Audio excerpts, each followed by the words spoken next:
Mirzoyan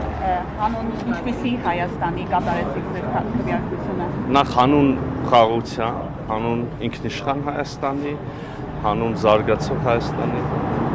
Դեր կանգնեցիք խաղաղությանը։ Բնականաբար եւ այո, եւ շատ ընդգծված կերպով։ Շատ ընդհանուր առմամբ նաեւ քաղաքացիների ծաղկալիքները որոնք են այսօր թե մասնակցության, թե նաեւ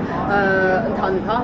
Հայաստանի ապագան որոշելու առումով։ Անկեղծ ասած, ես վստահ եմ, որ շատ բարձր մասնակցություն կլինի եւ դա իմ տպավորությունն է նաեւ քարոզորշավի ընթացքում ստացած։ Մարդիկ շատ հետաքրքրված են ընտրություններով, մարդիկ շատ հետաքրքրված են եւ գիտակցում որ իրենց ձայնը պիտի ասեն եւ իրենց յուրաքանչյուր մարդու յուրաքանչյուր ձայնից կախված է մեր երկրի ապագան։ Ես այս ընկալումը շատ տեսել եմ մեր հանրության, մեր քաղաքացիների շրջանում, դրա համար կարծում եմ, որ շատ մեծ մասնակցություն կլինի բարձր եւ նաեւ կարող եմ ասել, որ մեր ժողովուրդը շատ իմաստուն է եւ իսկապես բոլոր նրբությունները, բոլոր մարտահրավերները շատ լավ գիտակցում է եւ նաեւ դրա համար վստահ եմ նաեւ թե ինչպիսի ընտրություն կանի, բայց թերևս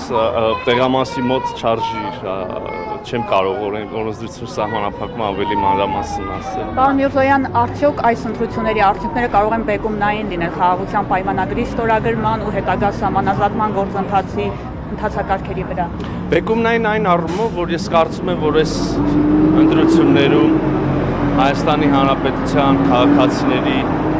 ճնշող մեծամասնությունը կողմ կքվեարկի խաղաղությանը եւ այս առումով եւս մի անգամ Հայաստանի ժողովուրդը ամբողջ աշխարհին ցույց կտա, որ նվիրված է կիսում է խաղաղության օրակարգը, նվիրված է խաղաղությանը, բայց նաեւ մյուս շերտը խաղաղություն միայն խաղաղություն չի, խաղաղությունը բերում է իր հետ նաեւ ավելի ամուր ինքնիշխանություն, խաղաղությունը բերում է իր հետ նաեւ տնտեսական զարգացման նոր հնարավորություններ, մենք այս մասին շատ խոսել ենք նաև քարոզարշավի ընթացքում, նաև դրանից առաջ, հետևաբար սա լայն ըմբռնում ունի մարդկանց շրջանում եւ իրենք այդպես են քվեարկելու եւ այս առումով այո բեկումնային կլինի, բայց նաև նախկինում էլ առիթ եղել է եւ ժողովուրդը վերահաստատել է քանիցս ցույց տվել է իր նվիրվածությունը այս օրակարգին Սա ուղղակի եւս մեկ հնարավորություն է դա sense ավելի ընդգծված ամուր կերպով վերահաստատելու։ Հավանիչ տեսանյութը եւ բաժանորդագրվիչ նորությունները բաց չթողնելու համար